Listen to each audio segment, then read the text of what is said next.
할렐루야. 2월 24일 수요일 새벽 기도를 시작하도록 하겠습니다. 사도신경으로 우리의 신앙을 고백하시겠습니다. 나는 전능하신 아버지 하나님 천지의 창조주를 믿습니다. 나는 그의 유일하신 아들 우리 주 예수 그리스도를 믿습니다. 그는 성령으로 잉태되어 동정녀 마리아에게서 나시고 본디오 빌라도에게 고난을 받아 십자가에 못 박혀 죽으시고 장사된 지 사흘 만에 죽은 자 가운데서 다시 살아나셨으며 하늘에 오르시어 전능하신 아버지 하나님 우편에 앉아 계시다가 거기로부터 살아있는 자와 죽은 자를 심판하러 오십니다. 나는 성령을 믿으며 거룩한 공교회와 성도의 교제와 죄를 용서받는 것과 몸의 부활과 영생을 믿습니다. 아멘. 찬송가 331장 찬양하시겠습니다.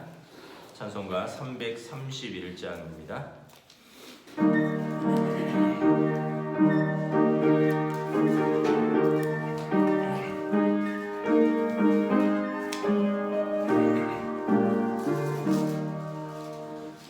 영광을 받으신 만유의 주여 우리가 명령을 따르리다.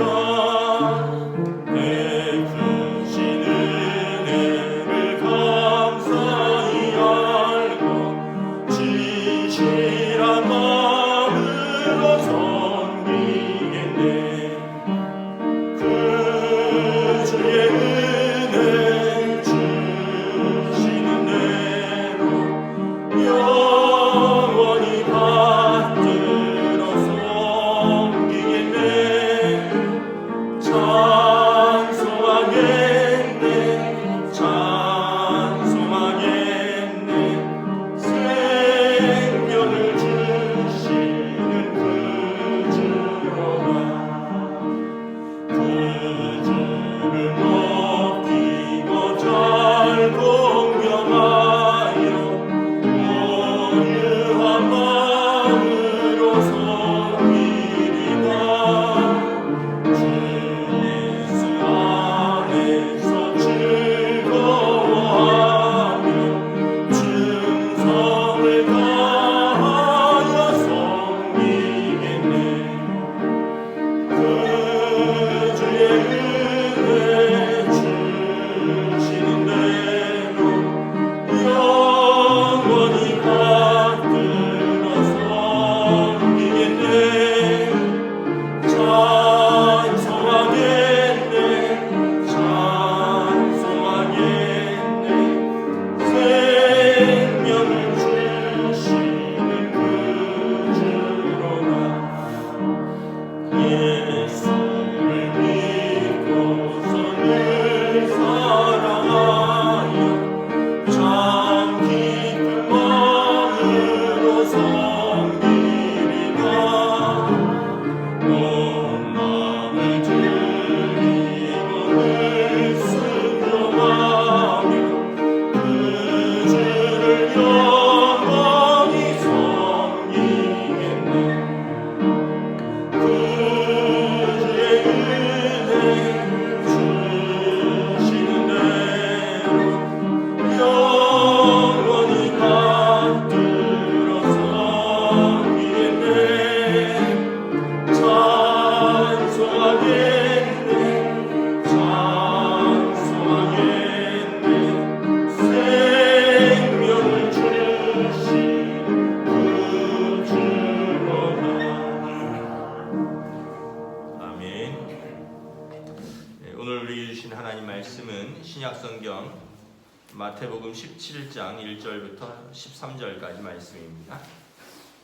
신약성경 마태복음 17장 1절부터 13절까지 말씀입니다. 다 찾으신 줄 알고 저와 여러분들이 한 절씩 교도하도록 하겠습니다. 마태복음 17장 1절부터 13절까지 말씀입니다. 저와 여러분들이 교도하겠습니다. 엿새 후에 예수께서 베드로와 야고보와 그 형제 요한을 데리시고 따로 높은 산에 올라가셨더니 그들 앞에서 변형되사 그 얼굴이 해같이 빛나며 옷이 빛과 같이 휘어졌더라. 그때 모세와 엘리야가 예수와 더불어 말하는 것이 그들에게 보이거늘 베드로가 예수께 여쭈어 이르되 주여 우리가 여기 있는 것이 좋사오니 만일 주께서 원하시면 내가 여기서 초막 셋을 짓되 하나는 주님을 위하여 하나는 모세를 위하여 하나는 엘리야를 위하여 하리이다. 말할 때 호련히 빛난 구름이 그들을 덮으며 구름 속에서 소리가 나서 이르되 이는 내 사랑하는 아들이요 내 기뻐하는 자니 너희는 그의 말을 들으라 하시는지라. 제자들이 듣고 엎드려 심히 두려워하니 예수께서 나와 그들에게 손을 대시며 이르시되 일어나라 두려워하지 말라 하시니 제자들이 눈을 들고 보매 오직 예수 외에는 아무도 보이지 아니하더라. 그들이 산에서 내려올 때 예수께서 명하여 이르시되 인자가 죽은 자 가운데서 살아나기 전에는 본 것을 아무에게도 이르지 말라 하시니 제자들이 물어 이르되 그러면 어찌하여 서기관들이 엘리야가 먼저 와야 하리라 하나이까. 예수께서 대답하여 이르시되 엘리야가 과연 먼저 와서 모든 일을 회복하리라. 내가 너희에게 말하노니 엘리야가 이미 왔으되 임의로 대우하였도다. 인자도 이와 같이 그들에게 고난을 받으리라 하시니 함께 읽습니다. 그제서야 제자들이 예수께서 말씀하신 것이 세례 요한인 줄을 깨달으니라. 아멘. 할렐루야. 오늘도 새날이 시작되었습니다. 하나님께서 은혜와 평강으로 함께 하시는 복된 날 되시기를 축복합니다. 오늘 수요 예배가 또 있습니다. 오전에 여러분 10시 넘어서 또 수요 예배를 영상으로 올려드리도록 하겠습니다. 이제 각자의 자리에서 또 영상으로 여러분 예배하는 시간 되시기를 바랍니다. 오늘 말씀은 그 유명한 변화산 사건입니다. 예수님께서 우리 16장 28절이죠. 진실로 너희에게 이르노니 여기 서 있는 사람 중에 죽기 전에 인자가 그 왕권을 가지고 오는 것을 볼 자들도 있느니라. 이것은 이제 장차 주님께서 오시겠다라는 말씀이기도 하지만 이 말씀과 연결되어서 여기 서 있는 사람 중에 인자에게 왕권이 있다는 것을 몇 사람은 볼 것이다 라는 것이죠. 그리고 나서 오늘 17장으로 이어지는데 일주일 후에 예수님께서 그 중에서 12제자 중에서 베드로와 야고보와 그의 형제 요한을 데리고 따로 높은 산에 올라가십니다. 아마 높은 산은 가이사라 빌립보에서 가까운 제일 높은 산은 헐몬산입니다. 헐몬산은 이제 북쪽에 위치해 있는데 산이 높아서 만년설이 쌓여 있죠. 그리고 그 눈들이 녹아서 단으로부터 해서 그 갈릴리 호수로 모이고 그 갈릴리 호수에서 요단강을 통해서 사해로 흘러가는 이스라엘의 주요 물 근원이 되는 높은 산입니다. 이 높은 산에 올라가셨는데 올라갔더니 2절에 그들 앞에 변형되사 그 얼굴이 해같이 빛나며 옷이 빛과 같이 휘어졌더라. 예수님이 용모가 변화되셨습니다. 그래서 변화산 사건이라고 하는 것입니다.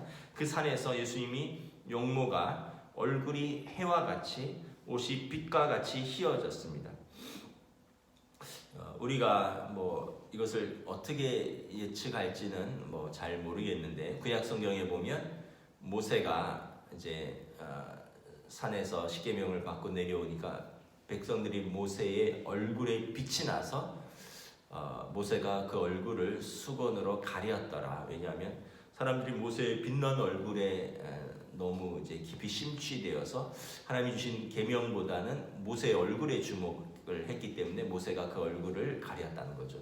그러니까 모세가 빛 대신 하나님 앞에 섰다 내려왔는데 모세의 얼굴에 빛이 났는데, 여러분 예수님이 세상에 빛으로 오셨는데 빛 자체이시니까 여러분 얼마나 희고 또 영광스럽게 변화되셨을까요? 우리가 맑은 날 태양을 쳐다볼 수가 없죠. 태양을 보면 눈이 상합니다, 여러분.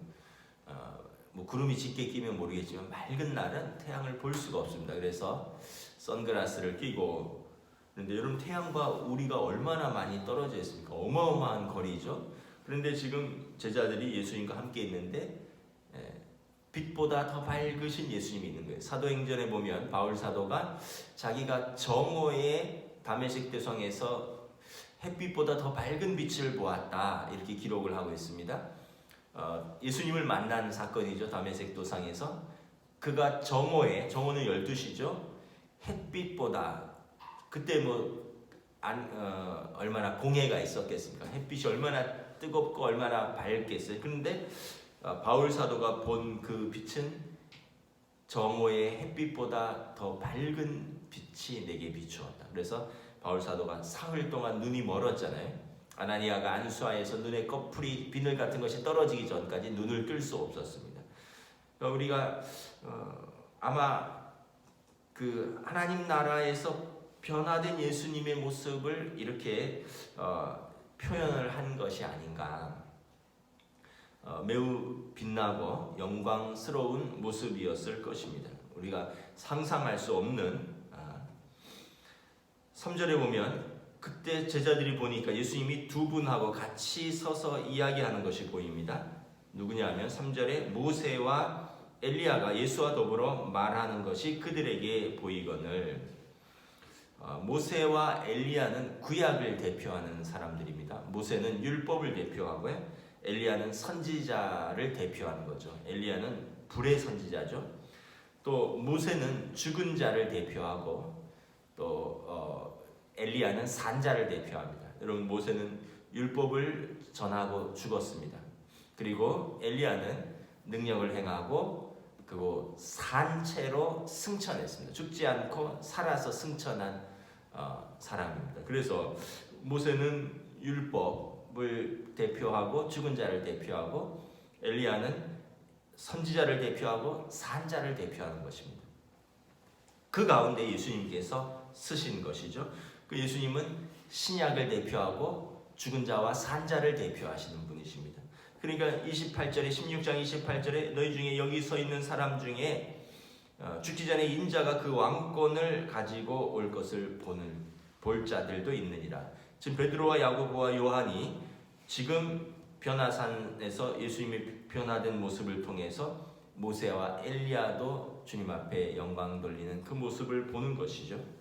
4절에 보면 베드로가 이렇게 말합니다. 주여 우리가 여기 있는 것이 좋사오니 만일 주께서 원하시면 내가 여기서 초막 셋을 짓되 하나는 주님을 위하여 하나는 모세를 위하여 하나는 엘리야를 위하여 하리이다. 저는 개인적으로 베드로 캐릭터를 굉장히 좋아합니다. 어린아이와 같고 정말 순진무구하고요. 거침이 없습니다. 베드로가 주님이 바다 위를 걸으시니까 저도 걷고 싶다고. 다른 사람들은 아무도 얘기를 못하거든요. 걷고 싶지만 얘기를 못했을 거예요. 근데 베드로는 저도 걷고 싶다고. 예수님이 와라니 걷다가 바다를 보고 또 풍덩 빠지기도 하고. 또 베드로가 이런 영광스러운 것을 보면 여기 내가 초막 셋을 드릴 테니까 자기들 초막 얘기는 없어요. 우리랑 영원히 여기서 살게 해주십시오. 또 이러고 뭐 예수님이 인자가 고난을 받고 죽어야 된다고 하니까 절대 그럴 수 없다라고 예수님 막아서다가 너는 나를 하나님의 뜻이 아니라 사람의 뜻을 말하는보다 사탄아 물러가라 책망받기도 하고 대제사장이 유다와 대제사장의 종들이 예수님 잡으러 오니까 칼을 빼서 휘두르기도 하고 베드로는 어떻게 보면 인간적인 모습을 가장 잘 나타내 보이는데 한편 베드로는 또 그러나 가장 예수님을 사랑하는 사람 중에 한 명이었습니다. 여러분 오병이어의 사건 중에 예수님께서 너희가 썩을 양식을 위하여 찾지 말고 썩지 않을 양식을 찾으라면서 내가 하늘에서 내려온 떡이고 내가 영원한 음료니 나를 먹고 나를 마시라니까 사람들이 이제 먹을 걸 안 주고 자기를 먹고 마시라 그러니까 말씀이 어렵더라고 무리가 다 떠나갔습니다. 예수님이 물으시죠. 너희도 나를 떠나려느냐? 그러니까 베드로가 뭐라고 말합니까? 생명의 말씀이 여기 있사오매 우리가 어디로 가리이까? 그러니까 베드로는 참 그 순수한 마음 그리고 주님을 정말 사랑했던 것 같아요. 그러나 이제 또 연약하기도 하고 넘어지기도 하고 실수도 했지만 베드로가 오늘 또 말을 하는 거죠. 여기 초막셋을 짓겠습니다. 산 위에 초막셋 나무들이 있으니까 짓겠죠. 다른 생각은 안 하는 거예요. 밑에서 기다리는 다른 9 제자들 이제 밑으로 내려가면 이제 다음 내일 본문이지만 여러분 귀신 들린 사람들 또 세금 내라고 쫓아오는 사람들 산 위에만 있으면 너무 좋고 영광스러운데 사실은 그 영광을 맛보고 내려가서 해야 할 일들이 있는 거죠. 거기 내려가면 병자들이 있고요. 귀신을 쫓아야 되고요. 또 베드로에게 와서 너희 선생과 너희들은 성전세 내지 않느냐 해서 세금 내라 그래서 세금도 내야 되고 현실적인 문제들이 많은 거죠. 근데 베드로는 좋으면 좋다라고 분명하게 표시를 하는 거죠. 5절에 보면 하늘에서 소리가 들립니다. 이는 내 사랑하는 아들이요 내 기뻐하는 자니 너희는 그의 말을 들으라. 하늘에서 음성이 났을 때 예수님께서 세례 요한에게 세례 받을 때 이 음성이 났죠. 요단강에서 세례 받으실 때 이는 내 사랑하는 아들이요 내 기뻐하는 자니라. 하늘에서 성부께서 성자이심을 확증하는 음성이 들리는 것입니다. 제자들이 이런 황홀한 광경과 이런 두려운 소리 가운데 땅에 완전히 엎드려졌습니다. 이걸 이제 종교학적 현상으로 누미노제 체험이라고 하는데 이런 어떤 신비의 압도적인 경험 앞에서 이 어쩔 줄 몰라 하는 인간의 모습들 그런 것들이 이제 이런 누미노제 체험이라고 하는데 우리로 말하면 그냥 쉽게 얘기하면 큰 은혜를 받은 것이죠. 여러분 왜 예배드리다가 또는 여러분 옛날에 부흥회하고 이럴 때 막 밤이 새도록 자리를 떠나지 못하고 울까요? 여러분 그런 경험이 있으십니까? 밤늦게까지 막 휴지를 막 이만큼 써가면서 울어보고 그러신 적 있으세요? 저는 있는데 그러니까 여러분 그게 뭐냐 하면 하나님의 은혜가 우리에게 덮쳐올 때 내가 죄인이라는 게 깨달아지고 나 같은 죄인이 주님께서 사랑하셨다는 게 막 온몸으로 느껴질 때 그냥 무릎 꿇고 그 자리를 떠날 수 없고 눈물과 콧물이 범벅이 되어서 흐르는데 이걸 멈출 수가 없는 거죠. 그러니까 여러분 주님을 직접 본 베드로 같은 경우는 어떨까요?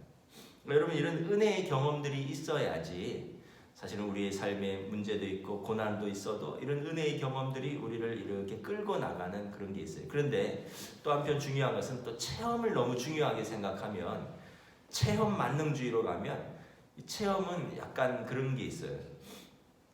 약발이 떨어지면 또 다른 체험을 하러 쫓아다니는 그런 경향이 있어요. 은혜를 체험한 사람들이. 그래서 이 산으로 저 산으로 이 기도원으로 저 기도원으로 유명하다는 기도원 목사님 이런 기도하는 분에게 기도받으러 다니고.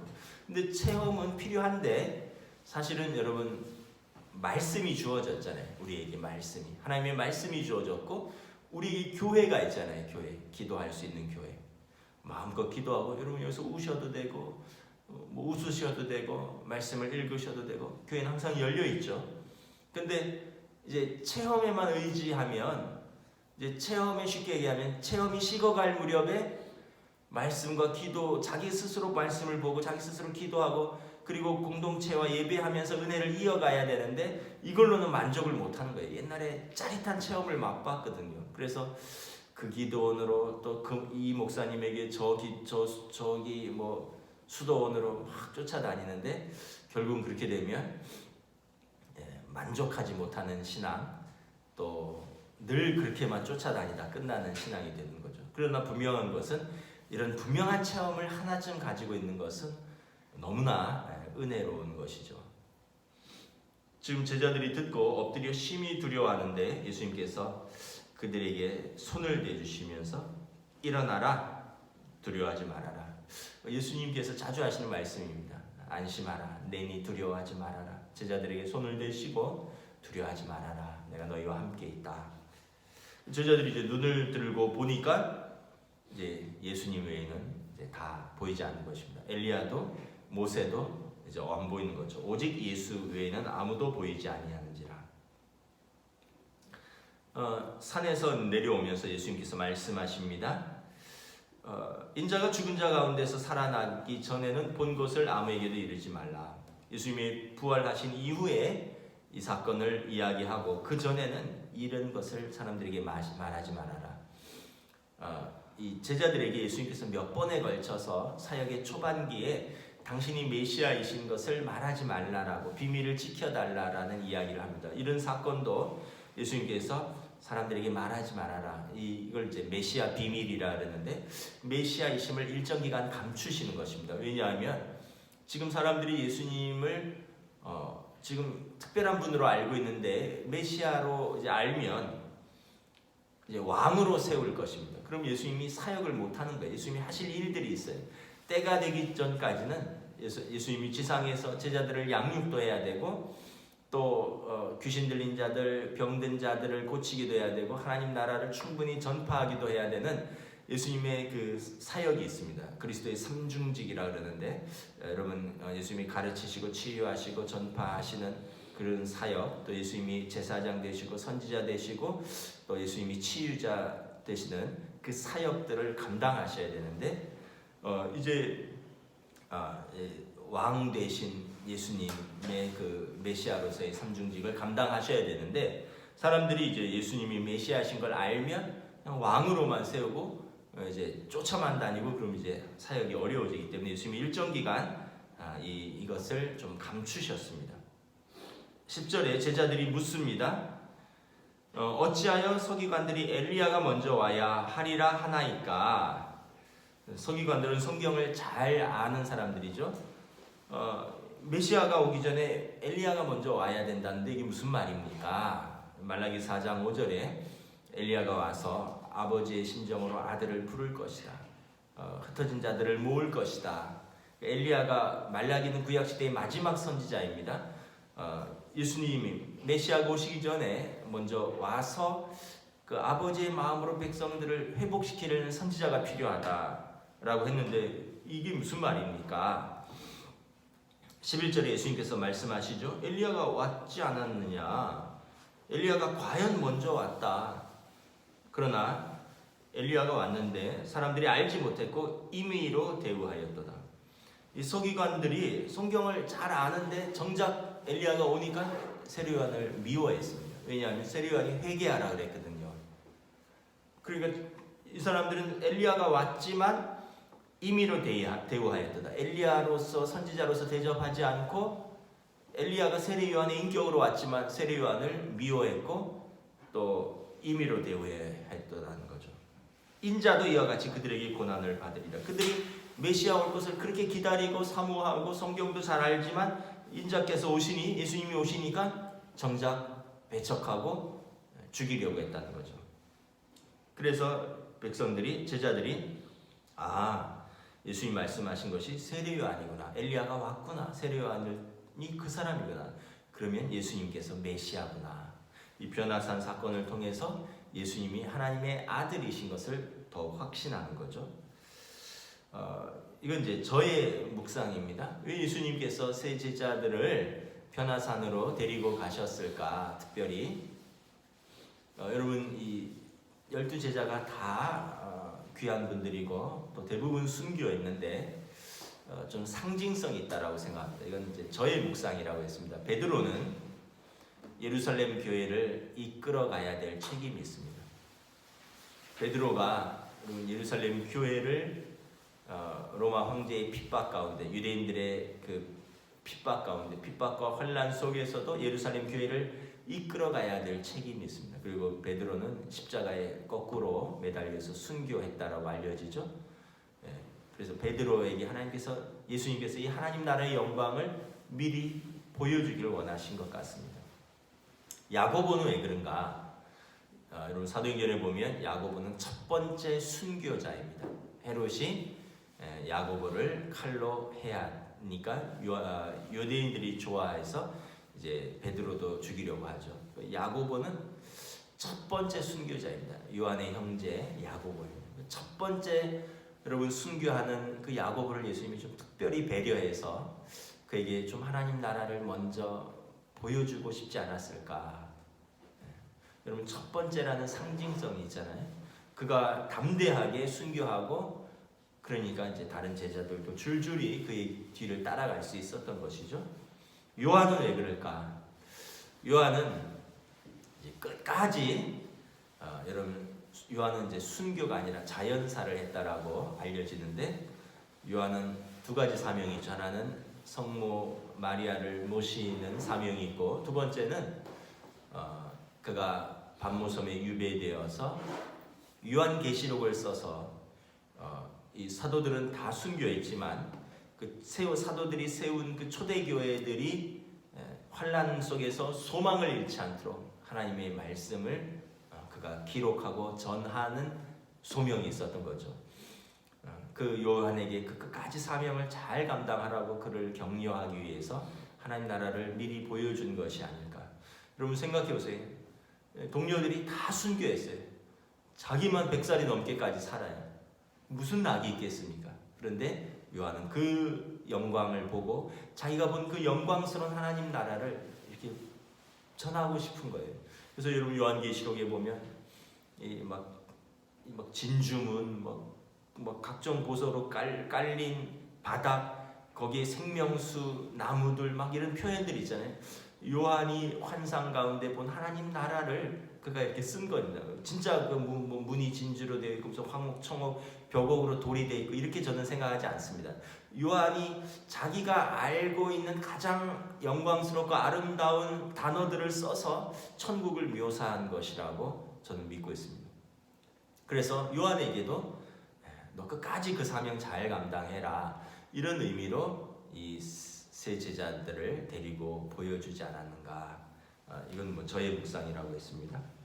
어제 우리 노예 목사고시 면접을 했었습니다. 제가 면접위원으로서 이제 후배 목사가 되려고 하는 분들 이렇게 면접을 보는데 뭐 여러 가지 질문들이 있지만 제일 중요한 것이 소명의 점검입니다. 왜 목회자가 되려고 하는가?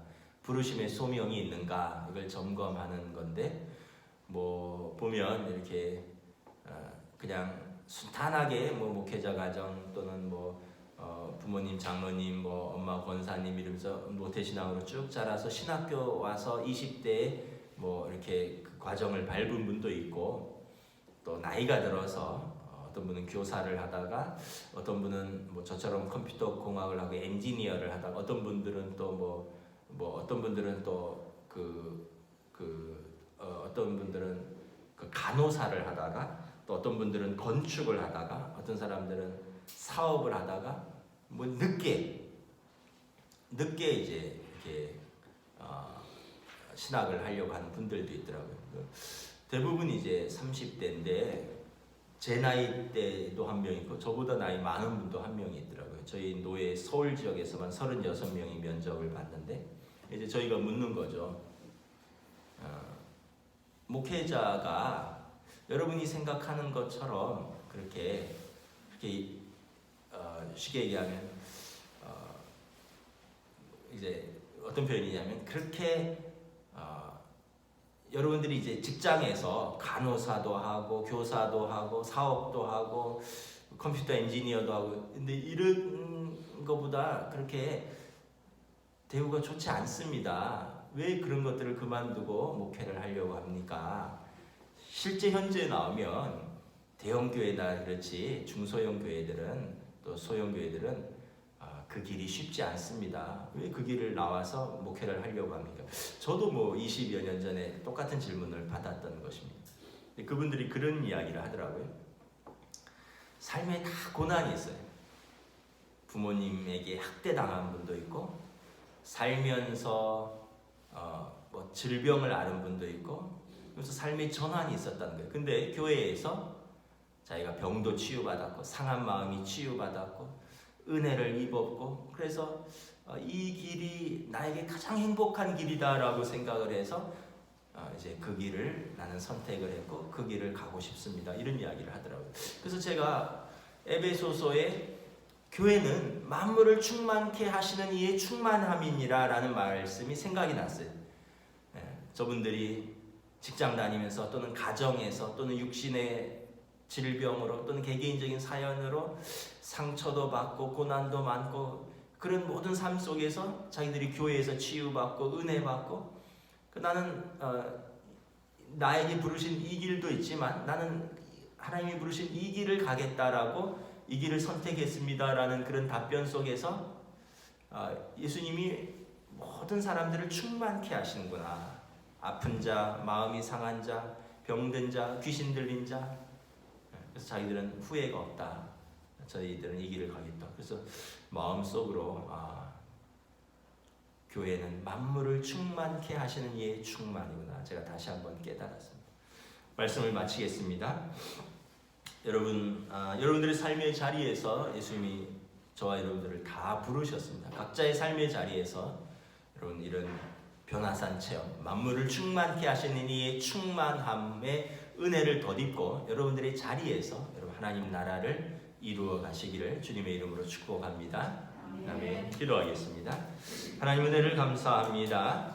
오늘 예수님께서 진실로 너희 중에 죽기 전에 인자가 그 왕권을 가지고 오는 것을 볼 자들도 있느니라. 베드로와 야고보와 요한을 데리고 변화산에서 그 영광스러운 모습을 보여주고 죽은 자와 산 자를 대표하며 구약과 신약을 대표하시는 하나님의 아들을 보고 그들로 하여금 이제 내려가서 그들의 사역을 힘있게 소명을 가지고 그리고 담대히 감당하라. 예수님께서 그들에게 변화된 모습을 보여주십니다. 오늘 우리에게도 참으로 만물을 충만케 하시는 이의 충만이신 하나님의 아들이신 예수님을 영접한 우리들에게 주님 은혜 베풀어 주시고 우리에게 그 영광스러운 하나님 나라를 바라보며 우리에게 이 땅에 주어진 우리의 삶을 고난도 있고 상처도 있고 어려움도 있지만 그 영광스러운 하나님 나라가 우리에게 주어졌기에 우리가 이 땅에서 이 소명을 힘있게 감당할 수 있도록 우리의 삶의 자리에서 주 인도하여 주시고 주님 또 은혜 베풀어 주시옵소서. 감사를 드리오며 우리 주 예수 그리스도의 이름으로 기도드리옵나이다. 아멘. 하늘에 계신 우리 아버지, 아버지의 이름을 거룩하게 하시며 아버지의 나라가 오게 하시며 아버지의 뜻이 하늘에서와 같이 땅에서도 이루어지게 하소서. 오늘 우리에게 일용할 양식을 주시고 우리가 우리에게 잘못한 사람을 용서하여 준 것 같이 우리 죄를 용서하여 주시고 우리를 시험에 빠지지 않게 하시고 악에서 구하소서. 나라와 권능과 영광이 영원히 아버지의 것입니다. 아멘.